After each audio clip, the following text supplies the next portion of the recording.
God is asking you to forgive, forgive. Ikaw yung makikinabang. Piling mo dihado ka, pero may gagawin si God din na kung paano ka niya ipagtatanggol sa sitwasyon na maa-amaze ka. Na parang piling mo wala kang ginawa, pero ikaw yung inangat ng Diyos. And if you hear this, sabi ng author ng Hebrew, it's a message for the Jewish Christian at the time, but it's also a message for all of us. If you hear this today, if you hear His voice, if you know the Word of God, God is giving us a ministry of reconciliation. If you know His voice, do not harden your heart. Kaya ka nahihirapan kasi ang tigas-tigas mo.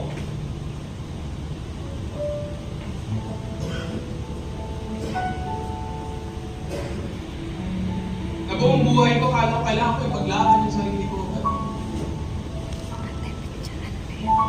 Kaya pala ako nasasuffer kasi tinitigasan ko yung puso ko.